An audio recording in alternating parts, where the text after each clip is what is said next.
Greetings, my name is Frida Wimsatt and we're going to cover Chapter 13, the labor and the birth process. There are five factors that affect labor. First of all, there's the passenger, which consists of the fetus and the placenta, the passageway, which is the birth canal, powers, which are contractions, and the pushing of the mother, the position of the mother, and psychologic response.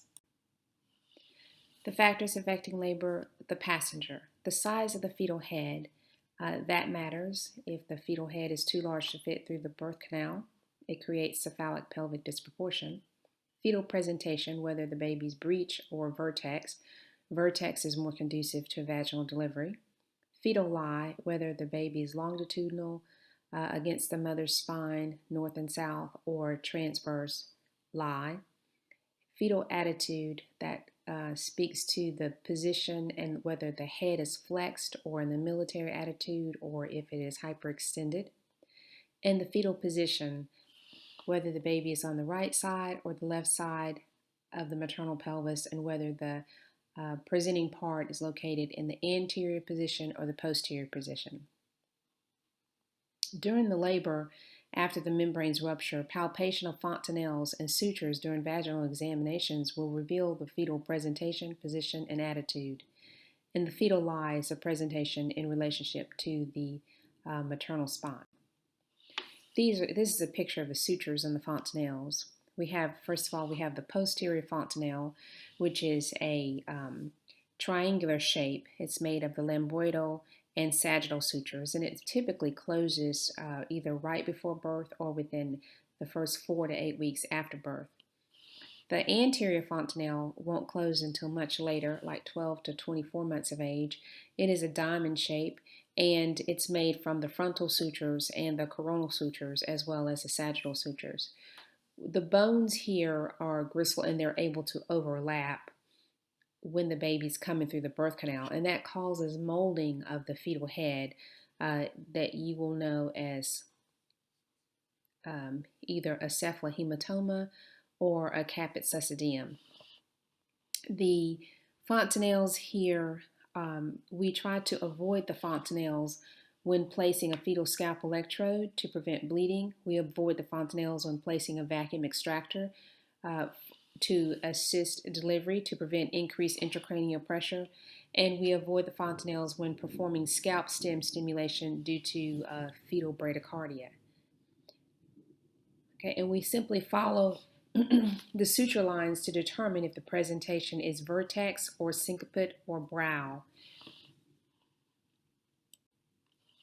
This is position, the relationship of the reference point on the presenting part. Picture.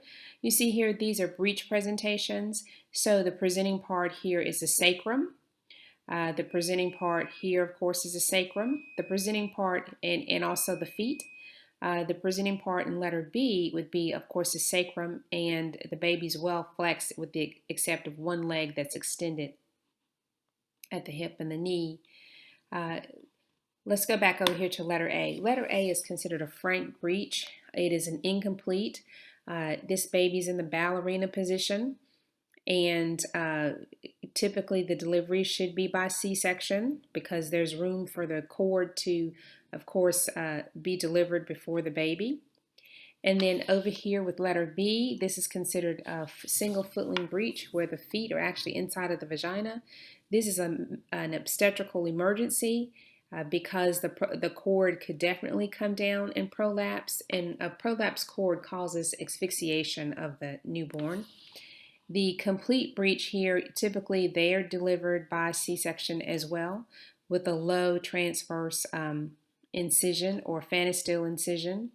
And then the shoulder presentation is definitely delivered by C-section. Typically those babies, if we cannot get them to turn or change their position with an external version, they are usually delivered prematurely around about 35, 36 weeks, depending on whether or not the fetal lungs are mature.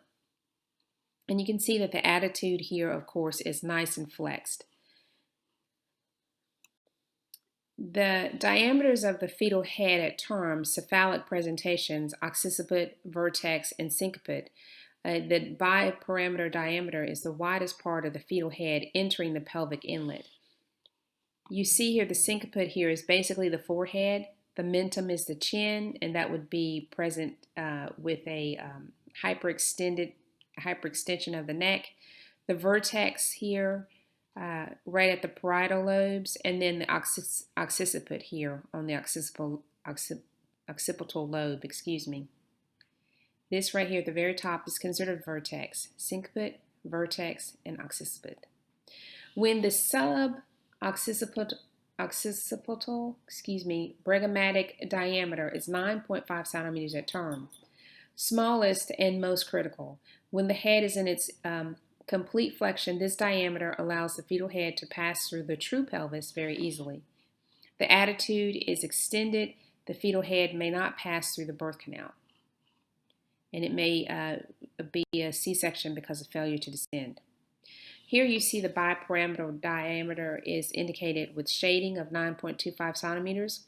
The vertex presentation, which is perfect for vaginal delivery. You see the synciput presentation, which is a military attitude, so the large diameter actually enters. That causes a slow descent, and it may require vacuum extraction. And then with the brow presentation here, that is deflection, so that the largest diameter, which is too large to permit the head to enter the pelvis, is presenting. And it may require external version or C-section, especially in a nullipara, someone who's never delivered before.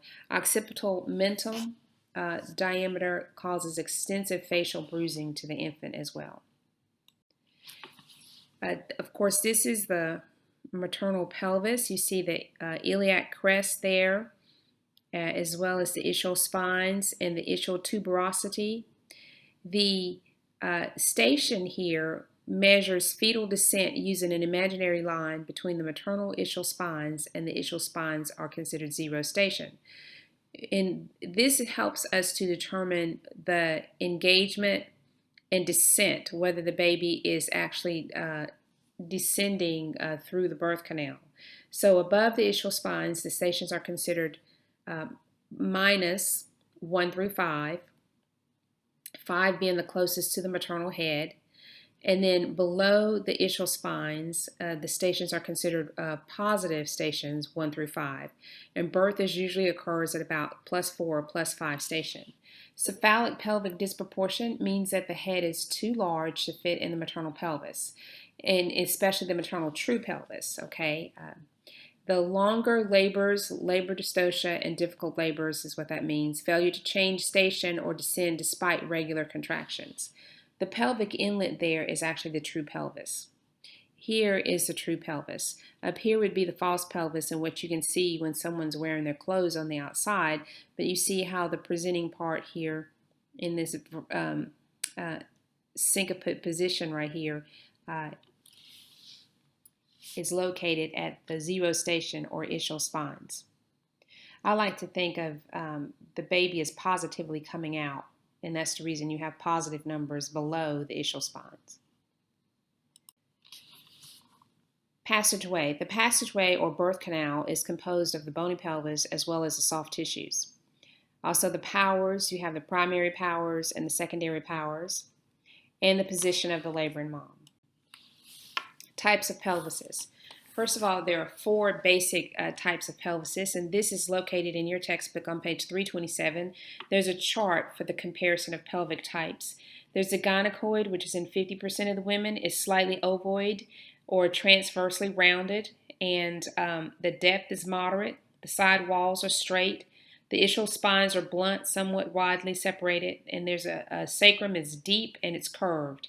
The subpubic arc is really wide. This is the perfect female shape for her pelvic inlet, and it is associated with the birth in the OA position, which is perfect for vaginal deliveries. The android is in about 23% of women. It's heart-shaped, it's angulated, it's very deep in depth. The side walls are convergent, and the ischial spines are prominent, but they're really narrow there. And the sacrum is slightly curved, and the terminal portion often beaked. and the subpubic arc is really narrow. In theory, they can have or be at risk for a cephalic pelvic disproportion. The anthropod pelvis is an oval shape. It's very deep as well, but the side walls are straight, very similar to the gynecoid pelvis.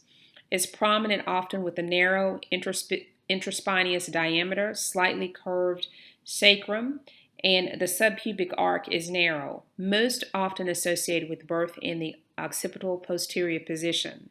The platypod pelvis is in about 3% of women. It's flattened anteriorly, posteriorly wide. Transversely, it's just flat, and it's shallow. It's not deep. It is straight. The ischial spines are blunted, widely separated. The sacrum is slightly curved, and the subpubic arc is wide, but in theory increases the likelihood of a transverse arrest. The true pelvis. The true pelvis here, as you can see, you have the pelvic inlet here, and then of course we have the midplane, which has the greatest dimension, and then the smallest dimension is the pelvic outlet. Okay, so when the baby goes through the cardinal movements of labor, it will descend through this pelvic inlet based on the sizes here. So, and here's of course is the coccyx. You see the ischial spines there, and then right back here is the ischial tuberosity. Looking at a side view, you can see the inlet there going from the sacrum here to the symphysis pubis. And notice how the mid pelvis here is a little wide there. And then here's the pelvic outlet going from the sacrum or the coccyx to the ischial tuberosity. The axis of the birth canal is the way that the baby has to descend down through this pelvic inlet. And so he hits the axis of the birth canal right here at the brim, goes to the ischial spines, and then curves going out by way of the ischial tuberosity.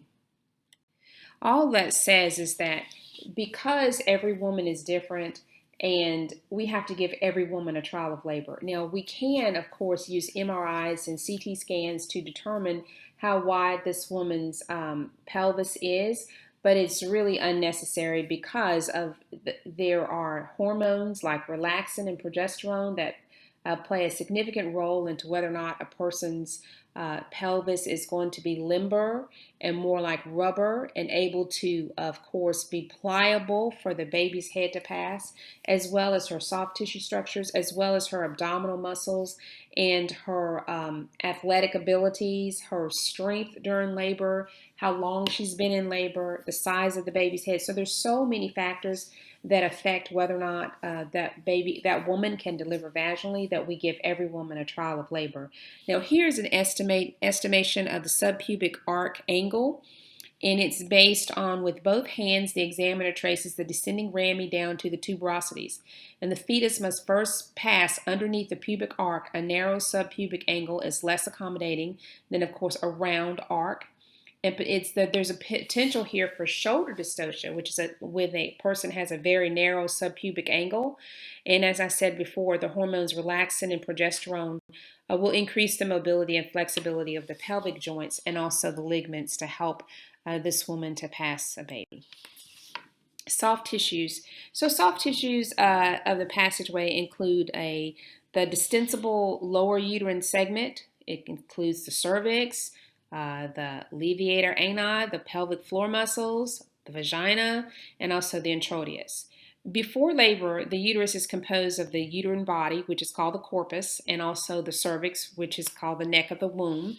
And after labor has begun, uterine contractions will cause the uterine body to have a thick and muscular upper segment and a thin-walled passive muscular lower segment.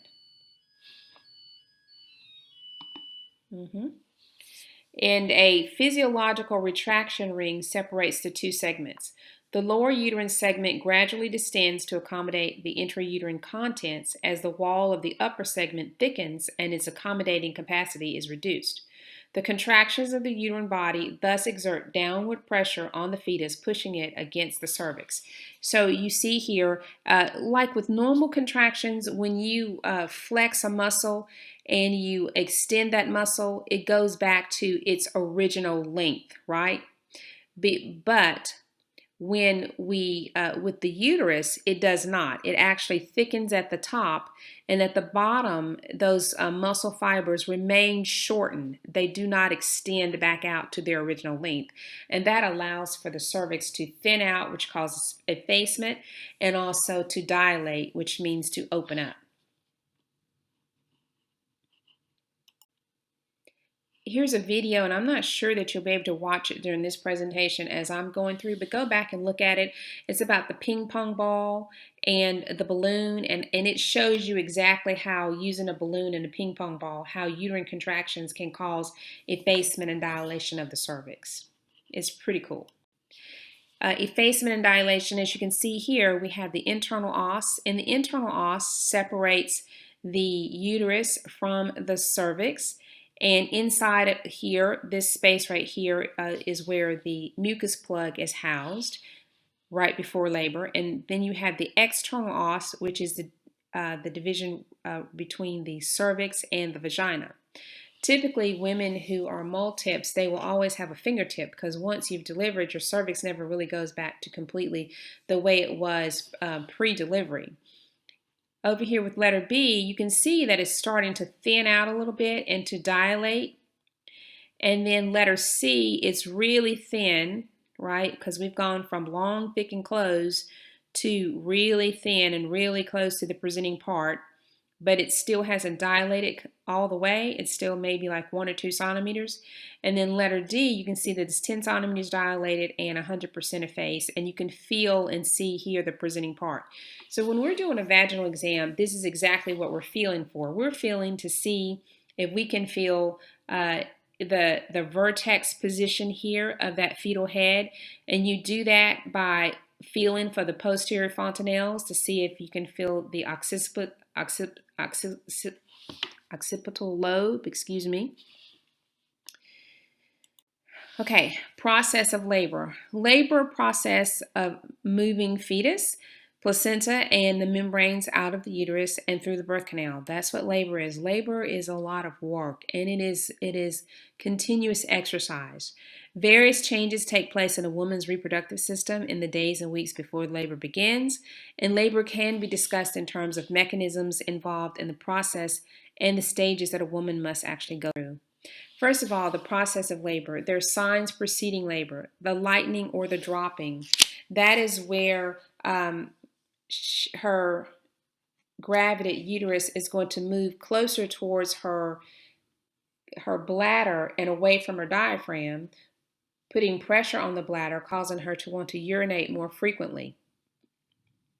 But it also allows her to breathe a little bit better because it moves a lot of the pressure away from the diaphragm. And that's simply where the baby's starting to descend to get ready to engage into the pelvic inlet. Bloody show. The bloody show here is the mucus plug. It's brownish or blood-tinged cervical mucus that's passed. And it passes in response to the vagina opening up just a little bit and the cervix opening up. The cervix becomes soft and ripens, and it partially effaces, and it also may begin to dilate, and that's how those, and then sometimes the membranes will rupture spontaneously.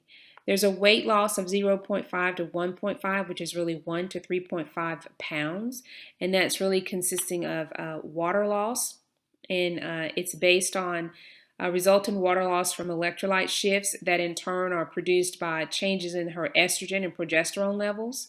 She will also have a surge of energy that she's supposed to use to kind of conserve so that she will be ready to go through the labor process, but a lot of people don't do that. They go shopping with it. The onset of labor, so we really don't know what causes the onset of labor or if there's a single cause, but there is a theory, it's called the hormonal theory, and that is when the fetal cortisol levels increase, that actually causes her estrogen levels to increase and her progesterone levels to decrease. And what progesterone will do will allow for the uterus to contract, because remember, that's what actually stops it from contracting and her from having an arbitrary abortion while she's pregnant. And then the estrogen will allow her uterus to be more sensitive to the hormone oxytocin, which thereby giving in to those contractions, because that's what oxytocin will cause. Stages of labor. The first stage of labor is the onset of contractions to full dilation of the cervix. The second stage of labor is the full dilation to birth. The third stage is birth of the fetus until delivery of the placenta. And of course, a fourth stage is 2 hours post-delivery of the placenta, which we consider the recovery phase right before postpartum. Now, the first stage, there are 2 phases in that, and that is your latent early, and that's when she's 0 to 5 centimeters. Labor is based on, and the progress of labor is based on cervical change. If the cervix is effacing and dilating, and also if the fetus is descending. So it's cervical change and fetal descent. Latent phase is 0 to 5 centimeters. Progress is made with effacement and dilation, and very little progress is made in descent in the very latent early phases. Latent active is when she is 6 centimeters to 10. The fetal descent occurs more rapidly in multipairs when she's about 6 centimeters. The second stage here is, of course, full dilation to birth. And there are 2 entities in the second stage. You have latent passive pushing and you have active pushing. The latent passive pushing or fetal descent, the fetus descends passively through the birth canal and will rotate to an anterior-posterior position. An anterior position as a result of the ongoing uterine contractions. And then the active pushing phase is where the woman feels this reflex called Ferguson's reflex, which is a strong urge to bear down as the presenting part of the fetus descends and presses on those stretch receptors of the pelvic floor muscles. And the third stage is the delivery of the placenta. There's a gush of blood, a lengthening of the cord after the third or fourth contraction after the delivery of the infant. And it's best not to pull on that cord because you don't want to break the cord or prematurely separate the placenta to where you leave portions of the placenta attached to the uterine wall like accretas. And also, you certainly don't want to flip that uterus inside out, called an inverted uterus, where there's massive bleeding. Fourth stage, postpartum period, preventing complications such as hemorrhage is very important, spinal headaches, infections, eclampsia, deep vein thrombosis, and postpartum depression, and even psychosis. I consider obstetrics to be med-surg on steroids because basically that's what you're dealing with. You're dealing with every single complication that you can deal with a med-surg patient, except that this particular person has a lot of basic steroids like estrogen, progesterone, and the likes that are complicating the situation. Let's talk about the mechanisms of labor. There are 7 cardinal movements of the mechanisms of labor that occur in a vertex presentation. They are engagement, descent, flexion, internal rotation, extension, restitution or external rotation, and expulsion, which of course is birth. Here we are, we see that we have letter A, and letter A we have engagement and descent. So that baby has to engage, and what we mean by that is when the biparameter diameter of the head presses the pelvic inlet or passes that pelvic inlet. The head is said to engage in the pelvis inlet. In most nulliparous pregnancies, this occurs before the onset of active labor because the firmer abdominal muscles direct the presenting part into the pelvis. But in multiparous pregnancies, in which the abdominal muscles may be a little relaxed, the head often remains freely movable or blottable above the pelvic brim until labor is actually established. Then, of course, the next one is flexion. Flexion here, as soon as descent. Let's talk about descent. Descent refers to the progress of the presenting part through the pelvis, and it depends on at least 4 forces. You have the pressure exerting by the amniotic fluid, direct pressure exerted by the contracting fundus on the fetus, the force of the contraction of the maternal diaphragm and abdominal muscles in the second stage of labor, and also the extension and straightening of the fetal body. Okay, the degree of descent is measured by station of the presenting part, as we talked about before. And as mentioned, little descent occurs during the latent phase of the first stage of labor. Descent accelerates in the active phase when the cervix has dilated 5 to 6 centimeters. And it is especially apparent when the membranes have ruptured. Now, flexion. Flexion, as soon as the descending head meets resistance from the cervix, the pelvic wall or the pelvic floor, it's normally flexed so that the chin is brought into closer contact with the fetal chest. And flexion permits the smaller sub-occipital bregmatic diameter rather than the larger diameters to present to the outlet.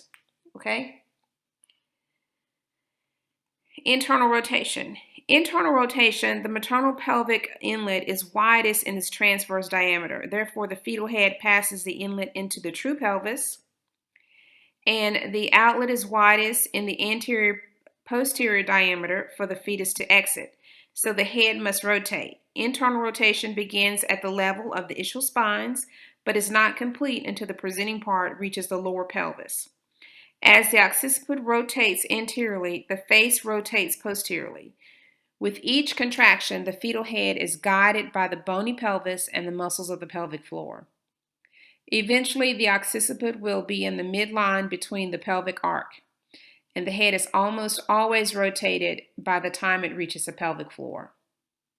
Both the levator ani muscles and the bony pelvis are important for achieving anterior rotation.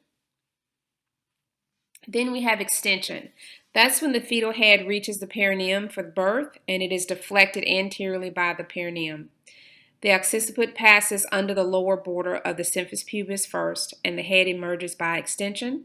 First the occiput, and then the face, and then finally the chin. And then we have restitution and external rotation.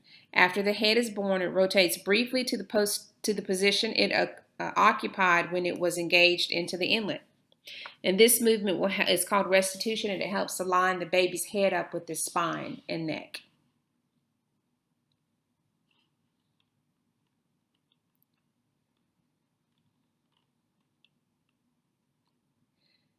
All right. At the point of external rotation, it is when you feel for the cord at the back of the neonate's neck to check for the tight nuchal cord. If the cord is present and loose, slip it up and over the fetal head. If not, halt pushing, ask for assistance, clamp the cord in 2 places, and cut between the clamps if the cord is too tight to reduce. Okay. The anterior shoulder will descend first, and that's when you're going to give the first dose of Pitocin. When the anterior shoulder reaches the outlet, if it rotates to the midline and is delivered under the pubic arc, this is when the turtle sign of the shoulder dystocia can occur, and shoulder dystocia is present. And that's where the head jerks back into the vagina because the shoulder has hit the pubic bone. The posterior shoulder is guided over the perineum until it is free of the vaginal introitus. So in the presence of shoulder dystocia, you can do McRoberts maneuvers where you pull the mom's legs all the way up to her chin, basically, to help widen her pelvis. And that's the first thing you do. You do suprapubic pressure, where you put pressure on her right up above her pubic bone to help to push the shoulder underneath the pubic arc. And also you reach to deliver the posterior shoulder first rather than the anterior shoulder, since the anterior shoulder is stuck. All right, here's asynclitism. Asynclitism is when engagement occurs in a synclitic position, one that is parallel to the anterior posterior plane of the pelvis. We talked a lot about how that baby needs to swing anteriorly, and that's true. So when a baby's coming down the birth canal, it's pretty much like coming down a roller coaster upside down, because it's typically going through the roller coaster moves with that, with those cardinal movements: engagement and descent, is when you're getting locked in and you're putting your seatbelts and stuff on. Flexion is when, you put that long bar over your neck and grab hold of that. And then internal rotation is where you actually start your ride and you're going around that curve. And then extension, and you have the long speed, high speed of the ride. And then finally, external rotation, beginning restitution, is when you're getting ready to come to a halt and stop. So this is pretty much like a roller coaster ride. Notice that the anterior parietal lobe there, how that is called anterior synclitism, where it's not lined up straight to come through the birth canal, but it's just going to hit the back wall of the sacrum. And then over here with the letter C, you have the posterior parietal lobes where it's not lined up correctly, so it's going to actually play bouncing ball with the symphysis pubis instead of coming through the birth canal. Whereas in the center, letter B, it's a normal synclitism where it's lined up between the two bones and it's actually going to come through the birth canal as intended. When a baby has extreme asynclitism, it causes cephalic pelvic disproportion, even if it's a normal sized baby. It could be a baby that's 4 pounds in weight, and but if it's lined up incorrectly, then it's no way to deliver that baby vaginally if we can't go in and reach it and actually create internal version. Physiological adaptation to labor. Excuse me, maternal adaptation. As a woman progresses through the stages of labor, various body systems adaptations will cause her to exhibit both objective and subjective symptoms. First of all, cardiac output increases 10 to 15% in the first stage of labor, 30 to 50% in the second stage of labor. Heart rate increases slightly in the first and the second stages. Blood pressure, both systolic and diastolic, will increase during contractions, but it will return to baseline levels between contractions. How do you determine? And really it increases mostly in the systolic range rather than the diastolic because of pain. And you can determine the difference between an eclamptic patient or pre-eclamptic patient and one that's normal tensive because the blood pressure is going to go back to the normal levels between contractions. Systolic values increases more than the diastolic values. The white blood cell count, of course, is going to increase. They think that that has a lot to do with the tissue trauma and physical and emotional stress, increasing the white blood cell counts. I think it has a lot more to do with protection. Respiratory rate, because it increases mostly with neutrophils. Respiratory rate increases because of hyperventilation, may cause alkalosis, hypoxia, and hypocapnia, especially if she's hyperventilating. Her temperature may be slightly elevated. Why? Because she's exercising, right? She's going through the normal process of cellular respiration, and her temperature is increasing because she's going through labor. And then the proteinuria may occur and be like +1 is considered normal due to the breakdown of muscle tissue from the physical work of labor. And gastric motility and absorption of foods, solid foods, are decreased, and nausea and vomiting may occur during like the second stage of labor. Blood glucose levels are going to decrease. Why? Because she's burning a lot of energy and we're not feeding her. The most she's getting is IV fluids and maybe some ice chips, because we consider every woman who is pregnant to come in with a full stomach, and she's always at risk of aspiration, and we have to always be prepared to take her to an emergency C-section. Even after delivery, during that recovery phase, if the placenta doesn't deliver on its own, she may still have to go to surgery. So we have to make sure that she doesn't have any other foods on her stomach because she's already considered to have a full stomach. And hormones, they will decrease levels of progesterone and increasing levels of estrogen and prostaglandins, and of course oxytocin. Here's a question. A pregnant woman who is in her third trimester asks the nurse how to know labor is getting closer to starting. Which of the following would be an appropriate response? So weight gain of 3 to 4 pounds, no, that's not right. It was 0.5 to 1.5 is like 1 to 3 pounds.